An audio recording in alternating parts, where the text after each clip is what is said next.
చూస్తున్నారు రాజస్థాన్లో భారీ ఇసుక తుఫాను ఒక్కసారిగా అక్కడ అలజడి రేపింది. జైపూర్, బికనీర్, సికార్, ధోల్పూర్, చురు జిల్లాల్లో తుఫాను బీభత్సాన్ని సృష్టించింది. 4 జిల్లాల్లో ఒక్కసారిగా విజిబిలిటీ తగ్గిపోయింది. దట్టమైన దుమ్ముతో జనం తీవ్ర అవస్థలు పడ్డారు. ఇసుక తుఫానుతో వాహనదారులు తీవ్ర ఇక్కట్లు ఎదుర్కొన్నారు. బలమైన ఈదురుగాలులతో విరుచుకుపడింది ఈ తుఫాను. పలు ప్రాంతాల్లో చెట్లు నేలకూలాయి, హోర్డింగ్స్ విరిగి కింద పడ్డాయి. సోషల్ మీడియాలో వైరల్గా మారుతూ ఉన్నాయి తుఫాను దృశ్యాలు. ప్రజలు అత్యవసరమైతే తప్ప బయటకు రావద్దంటూ ప్రభుత్వం హెచ్చరించింది. రాష్ట్ర వ్యాప్తంగా పలు జిల్లాలకు ఐఎండీ రెడ్ అలర్ట్ జారీ చేస్తుంది. విజువల్స్ మీరు చూస్తూ ఉన్నారు. ఏకంగా 1 కాదు 2 కాదు 100 అడుగుల మేర నిశ్శబ్ద తుఫాన్ ఇది. ఈ కథను మిమ్మల్ని కాస్త కలవరపరచొచ్చు. అయితే మిమ్మల్ని కలవరపాటుకు గురి చేయడం ఆర్టీవీ ఉద్దేశం కాదు. కానీ ఇటువంటి కథలను చూస్తున్నప్పుడు కాస్త కలవరపాటు గురి అవకాశం ఉంటుంది. కాబట్టి దీనికి సంబంధించి జాగ్రత్తలు తీసుకోవాలని ఆర్టీవీ సూచించడం జరుగుతోంది. This is a disturbing content. Video description is highly advised. ఒక్కసారి విజువల్స్ చూద్దాం.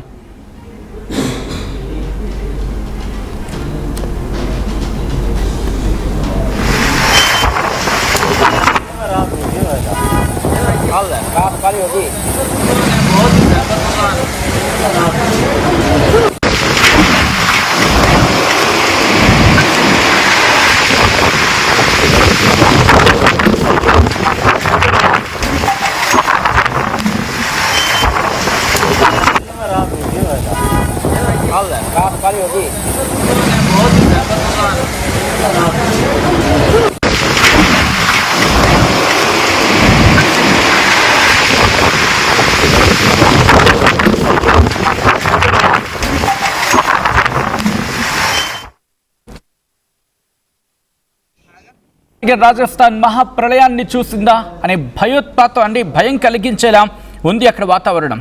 ఆ విజువల్స్ చూస్తే మీకు అర్థమవుతుంది ప్రస్తుతం ఎటువంటి పరిస్థితి ఉంది అటు రాజస్థాన్తో పాటు ఆ పరిసర ప్రాంతాల్లో. ఎందుకంటే భీతవాహ పరిస్థితి. 1 కాదు 2 కాదు ఏకంగా 30 నిమిషాల పాటు ఇసుక తుఫాన్ అక్కడ బీభత్సాన్ని సృష్టించింది. ఎక్కడ చూసినా చుట్టూతా ఇసుకే ఇళ్లలోకి చొచ్చుకొచ్చింది. రాజస్థాన్లోని చురుతో పాటు మిగిలిన ప్రాంతాల్లో దాదాపు 2 గంటల ప్రాంతంలో ఈ ఇసుక తుఫాను బీభత్సాన్ని సృష్టించింది. ఒక మ్యాసివ్ డస్ట్ స్టార్మ్ ఇటు చురు ప్రాంతాన్ని పూర్తిగా కమ్మేసింది. ఈ మధ్యాహ్నం 2 గంటల ప్రాంతంలో ఈ పెను తుఫాను విధ్వంసాన్ని సృష్టించింది అక్కడ. ఆ విజువల్స్ మీరు చూస్తూ ఉన్నారు. ఒక పవర్ఫుల్ డస్ట్ స్టార్మ్ అంటూ ఉంటారు. ఇది మధ్యాహ్నం 2 గంటలకు ఇది సంభవించింది. ఆ టైంలో ఆ సమయంలో విజిబిలిటీ 0 అయిపోయింది. అంటే ఎదురుగా ఉన్న మనిషి కూడా కనిపించడం, ఎదురుగా ఉన్న మనిషి ఇంటి కొట్టుకుపోతారేమో అనిపించేందులో అనిపించింది ఒక పరిస్థితుల్లో. అంటే చూడండి, మనకి టీవీ మీద స్క్రీన్ మీద కాస్త దూరంగా ఉంది కాబట్టి మనకు అంతగా అనిపించకపోవచ్చు.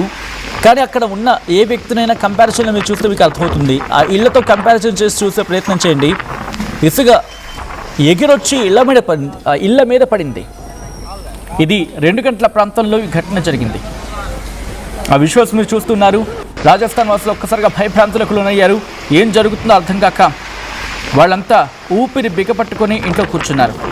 ఇప్పటికీ టెంపరేచర్స్ చాలా దారుణంగా పెరిగిపోతున్నాయి అక్కడ. మరి ముఖ్యంగా 10 డిగ్రీలు పడిపోయింది. అంటే ఎండ అదే స్థాయిలో ఉంది. అండ్ ప్రస్తుతం ఇప్పుడున్న పరిస్థితులు కూడా అలాగే ఉన్నాయి. ఆ విజువల్స్ మీరు చూస్తూ ఉన్నారు ఆర్టీవీ స్క్రీన్ మీద. ఇండియన్ మెట్రలాజికల్ డిపార్ట్మెంట్ రాజస్థాన్కి ఇప్పటికే నార్మల్ మాన్సూన్ ఈ సీజన్లో ఉండే అవకాశం ఉందని చెప్పుకొచ్చిన తర్వాత ఎల్నినో ఎఫెక్ట్ కూడా ఉంటుందని చెప్పుకొచ్చింది. మరి ముఖ్యంగా జూన్ ఆ ప్రాంతంలో. ఈ నేపథ్యంలోనే జూలై ఆగస్టులో మోడరేట్ లెవెల్ ఆఫ్ రెయిన్స్ ఉంటాయని చెప్పుకొచ్చింది. టెంపరేచర్స్ 2 నుంచి 10 డిగ్రీలు పడిపోయింది. ఇంకొన్ని సందర్భాల్లో స్టీప్ డిక్రీస్ ఉంది. అయితే 1 గంట పాటు మాత్రం శుక్రవారం ఇది సంభవించింది. శనివారం కూడా దీని ఎఫెక్ట్ ఉండింది. మధ్యాహ్నం ప్రాంతంలో ఏకంగా గంటకు 70 నుంచి 80 కిలోమీటర్లు, కొన్ని సందర్భాల్లో గంటకు 60 నుంచి 70 కిలోమీటర్లు ఆ వేగంతో మీరు చూస్తే ఇళ్లలోకి కూడా ఇసుక తుఫాను ప్రవేశించడంతో ప్రజలకు ఏం చేయాలో అర్థం కాలేదు. ఎక్కడ చూసినా ఇసుకే, ఎక్కడ చూసినా దుమ్ము ధూళి. ఆ దృశ్యాలు మీరు చూడొచ్చు ఆర్టీవీ స్క్రీన్ మీద. జైపూర్, కోట, ఉదయపూర్, సికార్, అజ్మీర్, అల్వార్, జోధ్పూర్ ఈ ప్రాంతాల్లో పరిస్థితి దారుణంగా ఉంది. టెంపరేచర్స్ స్టీప్ డిక్రీజ్ కనిపిస్తూ ఉన్నాయి. అండ్ ఆ విజువల్స్ చూస్తే అర్థమవుతుంది అక్కడ ఎటువంటి పరిస్థితి ఉంది అనేది. సాధారణంగా ఒక గాలి తీవ్రతతో మామూలుగా వచ్చింది అనుకుందాం, ఏదో ఊహించడానికి ఏదో అనుకోవడానికి, కానీ పెను విధ్వంసంలాగా విరుచుకు పడితే, రోడ్ల మీదకి వచ్చి విరుచుకు పడితే అసలు కళ్ళ ముందు ఏం జరుగుతుందో కూడా అర్థం కాని పరిస్థితి. అయితే 5 రోజుల క్రితం ఢిల్లీలో కూడా డస్ట్ స్టార్మ్ వచ్చింది, బట్ ఇంత కాదు ఇది. కానీ ఇప్పుడు వచ్చింది మాత్రం బీభత్సం. ఇది వాళ్ళంతా భయపడిపోయారు, రోడ్ల మీదకు పరుగులు పెట్టారు కొంతమంది. అయితే చిరు, బికనీర్ ఈ ప్రాంతాల్లో అయితే జీరో విజిబిలిటీ. రాజస్థాన్లో రాకాసి తుపాను బీభత్సాన్ని సృష్టించింది. చిరు జిల్లాలో ఇసుక తుపాను ప్రభావానికి ప్రజలు బెంబేలెత్తిపోయారు. చిరు, బికనీర్ అలాగే శ్రీగంగానగర్ ఈ ప్రాంతాల్లో అరగంట పాటు ఇసుక తుఫాను బీభత్సాన్ని సృష్టించింది. ఆ వీధుల్లో ఎక్కడ చూసినా ఆ ఊరి నిండా, విధంగా చెప్పాలంటే మనం మాట్లాడుకున్న ఆ ప్రాంతాల్లో ఎక్కడ చూసినా ఇసుకే. ఎంతలా అంటే ఇళ్లలోకి కూడా చొచ్చుకు వెళ్ళిపోయింది. ఈ దెబ్బకి అందరూ వాళ్ళ ఇళ్ళకి గట్టిగా గుళ్ళం పెట్టుకొని వీలైనంత వరకు ఆ డస్ట్ ఇంట్లోకి రాకుండా జాగ్రత్తలు తీసుకునే ప్రయత్నం చేశారు. అయినప్పటికీ ఆ ఇసుక తుఫాను మాత్రం బీభత్సాన్ని సృష్టించింది. ఎటువంటి వర్ష బీభత్సం అంతగా లేదు. రాజస్థాన్ ఎడారి ప్రాంతం, మనకి అక్కడ ఇసుక తిన్నెలు కనిపిస్తూ ఉంటాయి. సో అటువంటి ప్రాంతంలో ఒక్కసారిగా ఎప్పుడైతే ఈ ప్రభావం కనిపించిందో, అసలు ఇసుక తుఫాన్లు ఎలా ఏర్పడే అవకాశం ఉంది ఇది మాట్లాడుకుందాం. ఇసుక తుఫానులు ఎలా వస్తాయి, ఎలా ఏర్పడతాయి, దీనికి సంబంధించి ఎటువంటి ఇన్ఫర్మేషన్ అవైలబిలిటీ ఉంది, ఇది మనం ఇప్పుడు డీటెయిల్గా మాట్లాడుకోబోతున్నాం. ఆ విజువల్స్ చూస్తున్నారు, ఏకంగా 100 అడుగులు ఎత్తు ఒక్కొక్కటి కూడా. అది వీటిని డస్ట్ స్టార్మ్ అంటూ ఉంటారు, ఇసుక తుఫాన్ని. పవర్ఫుల్ ఎడార్లు లేకపోతే బాగా ఎండిపోయిన మైదాన ప్రాంతాల్లో బలమైన గాలులు వీచినప్పుడు ఇవి ఏర్పడతాయి. సో వీటికి ప్రధాన కారణం ఏంటంటే ఒక 3 కారణాలు ప్రధానంగా ఉంటాయి. అందులో ఒకటి బలమైన ఈదురుగాలులు. సాధారణంగా పెద్ద ఉరుములు లేకపోతే మెరుపులతో కూడిన తుఫాను, థండర్ స్టార్మ్స్ అంటూ ఉంటాం కదా, వచ్చినప్పుడు, లేకపోతే వాతావరణంలో చల్లటి గాలి, వేడి గాలి కలిసినప్పుడు, ఈ చల్లగాలి అలాగే వేడి గాలి కలిసినప్పుడు విపరీతమైన వేగంతో గాలులు వీస్తాయి. అండ్ దీంతో పాటు ఎండిపోయిన నేల లేకపోతే ఇసుక కాస్త లూజ్గా ఉంటుంది కదా ప్రాంతాల్లో, చెట్లు మొక్కలేని ఎడారి ప్రాంతాల్లో, లేకపోతే తీవ్రమైన కరువు ప్రాంతాల్లో ఎండిపోయిన పొలాల్లోని పైపొర మట్టి చాలా లూజ్గా వదులుగా ఉంటుంది. కాబట్టి దీన్ని పట్టించేందుకు వృక్ష సంపద సరిపోదు, అక్కడ ఏ వృక్ష సంపద ఉండదు. కాబట్టి అటువంటి చోటు ఏర్పడినా ఈ డస్ట్ స్టార్మ్స్ ఏర్పడతాయి.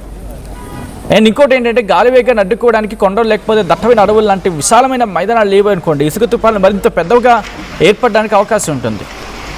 ఈ దాదాపు గంటకు 30 నుంచి 40 కిలోమీటర్ల వేగంతో గాలులు వచ్చినప్పుడు నేలపై ఉన్న ఇసుక గాల్లోకి లేవడం స్టార్ట్ అవుతుంది. దీంట్లో 2 ఉంటాయి. ఒకటి సాల్టేషన్ అంటే ఎగరడం, రెండవది సస్పెన్షన్ అంటే గాలి వేగానికి మొదట కాస్త పెద్దగా ఇసుక రేణువులు పైకి లేస్తాయి, కొద్ది దూరంలో వెళ్ళి మళ్ళీ కింద పడతాయి.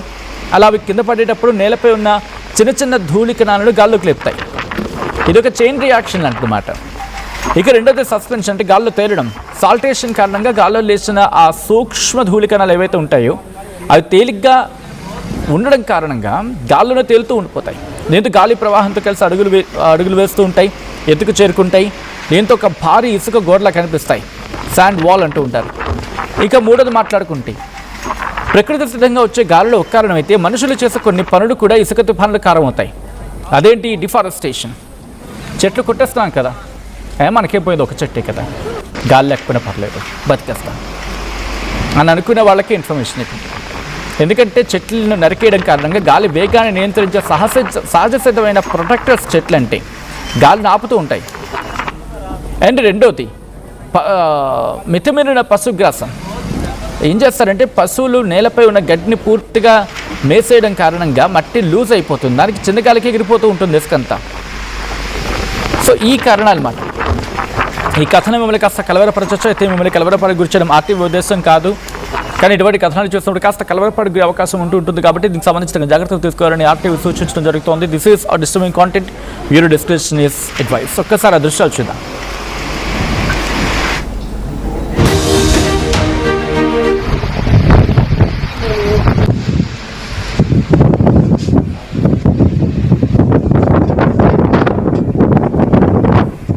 अंधेरा कुछ नहीं दिखाई देता।